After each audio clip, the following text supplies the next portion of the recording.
Mother promise Purnachandra ಮೈಸೂರವರು ನಿರ್ದೇಶನ ಮಾಡಿರೋ cinema. Mother promise ಅಂದ ತಕ್ಷಣ ಇದೇನೋ ಸೆಂಟಿಮೆಂಟ್ ಸಿನಿಮಾ ಅನ್ಕೋಬೇಡಿ. ಟ್ರೈಲರ್ ನೋಡಿದ ಹಾಗೆ ಸಿನಿಮಾ ಖಂಡಿತವಾಗ್ಲೂ ಇದೆ. ಇದು ಪಕ್ಕಾ ಎಂಟರ್ಟೈನ್ಮೆಂಟ್ ಸಿನಿಮಾ. ಈಗಾಗಲೇ ಸಿನಿಮಾ ರಿಲೀಸ್ ಆಗಿ ಒಂದು ಅದ್ಭುತವಾದ ಪ್ರತಿಕ್ರಿಯೆಯನ್ನು ನೀಡ್ತಾ ಇದೆ ಮತ್ತು ನಾವು ಈ ಸಿನಿಮಾನ ಇವತ್ತು ತಾನೇ ನೋಡ್ಕೊಂಡ್ಬಂದ್ವಿ. ಬನ್ನಿ ಸಿನಿಮಾ ಹೇಗಿದೆ ಅಂತ ನಾವು ನಿಮ್ಮೊಂದಿಗೆ ಹಂಚ್ಕೋತೀವಿ. ಇದು ಸಿನಿಮಾ ವಿಮರ್ಶೆ ನಾವು ಕಂಡಂತೆ. ಇನ್ನೂ ನಮ್ಮ ಚಾನಲ್ನ ಸಬ್ಸ್ಕ್ರೈಬ್ ಮಾಡ್ಕೊಂಡಿಲ್ಲ ಅಂದರೆ ದಯವಿಟ್ಟು ಫ್ರೀಯಾಗಿ ಸಬ್ಸ್ಕ್ರೈಬ್ ಮಾಡ್ಕೊಳ್ಳಿ. ಈ ಸಿನಿಮಾಗೆ ಡಾಲಿ ಧನಂಜಯ್ ಅವರು ಹೀರೋ ಅಂದ್ಕೊಂಡಿದ್ವಿ. ಅದೇ ಸಿನಿಮಾ ನೋಡಿದ ಮೇಲೆ ನಮಗನ್ಸಿದ್ದೆ ಬೇರೆ. ಇಲ್ಲಿ ಡಾಲಿ ಧನಂಜಯ್ ಅವರು ಒಂದು ಗೆಸ್ಟ್ ಅಪೀರಿಯನ್ಸ್ ಅಂದರೆ ಹೇಳಿ ತಪ್ಪಾಗಲ್ಲ. ಯಾಕೆಂದರೆ ಎಲ್ಲ ಆ್ಯಕ್ಟ್ರುಗಳು ಹೀರೋ ರೇಂಜಿಗೆ ಪರ್ಫಾರ್ಮೆನ್ಸ್ ಮಾಡಿದ್ದಾರೆ ಅಂತ ಹೇಳಿದ್ರೆ ತಪ್ಪಾಗಲ್ಲ.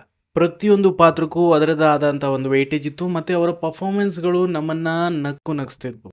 ಫಸ್ಟ್ ಹಾಫ್ ಸ್ವಲ್ಪ ನಮಗೆ ಬೋರಿಂಗ್ ಅನ್ಸೋಕ್ಕೆ ಶುರುವಾಯಿತು. ಬಟ್ ಡೆವಲಪ್ ಮಾಡಿದಂಥ ರೀತಿ ಮತ್ತು ಅವರು ಬ್ಲೆಂಡ್ ಮಾಡಿದಂಥ ರೀತಿ ನಮಗೆ ತುಂಬ ಇಷ್ಟ ಆಯಿತು. ಈ ಸಿನಿಮಾನ ನೀವು ಎಂಟರ್ಟೈನ್ಮೆಂಟ್ ಪರ್ಪಸ್ಗಾಗಿ ನೋಡಬೇಕು. ಯಾಕೆಂದರೆ ನೀವು ಲಾಜಿಕ್ಕನ್ನು ಹುಡುಕ್ತಾ ಹೋದರೆ ನಿಮಗೆ ಈ ಸಿನಿಮಾ ಅರ್ಥ ಆಗಲ್ಲ ಮತ್ತು ಇಷ್ಟ ಆಗಲ್ಲ. ನೀವೊಂದು ಬ್ಲ್ಯಾಂಕ್ ಮೈಂಡೆಡ್ ಆಗಿ ಸಿನಿಮಾಗೆ ಹೋಗಿ ಕೂತ್ಕೊಳ್ಳಿ. ಖಂಡಿತವಾಗಲೂ ಈ ಸಿನಿಮಾ ನಿಮಗೆ ಇಷ್ಟ ಆಗೋದ್ರಲ್ಲಿ ಡೌಟೇ ಇಲ್ಲ. ಈ ಸಿನಿಮಾದಲ್ಲಿ ಎಲ್ಲದೂ ಇದೆ. ಮದರ್ ಸೆಂಟಿಮೆಂಟ್ ಇದೆ, ಫ್ರೆಂಡ್ಶಿಪ್ಪು, ವಾರು, ಗ್ಯಾಂಗು, ಒಂಥರ ಫುಲ್ಲಿ ಎಂಟರ್ಟೈನ್ಮೆಂಟ್ ಸಿನಿಮಾ ಆಗಿರುತ್ತೆ. ಬಹುಶಃ ಇದು ಕನ್ನಡ ಚಿತ್ರರಂಗದಲ್ಲಿ ಇದೊಂದು ವಿಭಿನ್ನ ಪ್ರಯತ್ನ ಅಂತ ಹೇಳಿದ್ರೆ ತಪ್ಪಾಗಲ್ಲ. ಮದರ್ ಪ್ರಾಮಿಸ್ ಅನ್ನೋದು ಒಂದು ಥಾಟ್ ಅಷ್ಟೇ ಅಥವಾ ಒಂದು ಸಿಚುವೇಶನ್ ಅಷ್ಟೇ. ಮತ್ತು ಉಳಿದಿರೋ ಸಿನಿಮಾಗಳು ನಿಮಗೆ ಬೇರೆ ರೀತಿಯ ಬೇರೆ ಪ್ರಪಂಚಕ್ಕೆ ನಿಮ್ಮನ್ನು ಕರ್ಕೊಂಡು ಹೋಗುತ್ತೆ. ಒಂದು ಕಾಲ್ಪನಿಕ ಬೆಂಗಳೂರನ್ನು ನೀವು ನೋಡ್ಬೋದು. ಒಂದು ಕಾಲ್ಪನಿಕ ಕಥೆಯ ಒಂದು ಕಾಲ್ಪನಿಕ ಸನ್ನಿವೇಶಗಳು ಅಥವಾ ಕಾಲ್ಪನಿಕ ಜಾಗಗಳನ್ನು ನೀವು ಈ ಸಿನಿಮಾದಲ್ಲಿ ನೋಡ್ಬೋದು. ಬಟ್ ತುಂಬಾ ಇಷ್ಟ ಆಯಿತು ನಮಗೆ. ಯಾಕೆಂದರೆ ನಾವು ಈ ಸಿನಿಮಾದ ಮೇಲೆ ಎಕ್ಸ್ಪೆಕ್ಟೇಷನ್ ಇಟ್ಕೊಂಡು ಹೋಗಿರಲಿಲ್ಲ. ಯಾಕೆಂದರೆ ಇದೊಂದು ಮುಂಚೆ ಹೇಳಿದಾಗೆ ಇದೊಂದು ವಿಭಿನ್ನ ಥರದ ಸಿನಿಮಾ ಆಗಿದ್ದರಿಂದ ನಾವು ಜಾಸ್ತಿ ಎಕ್ಸ್ಪೆಕ್ಟೇಷನನ್ನು ಇಟ್ಕೊಂಡು ಹೋಗಿರಲಿಲ್ಲ. ಬಟ್ ನಮಗಂತೂ ಸಿನಿಮಾ ಸಿಕ್ಕಾಪಟ್ಟೆ ಇಷ್ಟ ಆಯಿತು. ಸಾಂಗ್ಗಳಂತೂ ತುಂಬ ಚೆನ್ನಾಗೇ ಇದ್ವು. ಅಥವಾ ಒಂದು ಸಾಂಗ್ ತುಂಬ ಟ್ರೆಂಡಿಂಗ್ ಆಗಿತ್ತು, ರಗಸದ.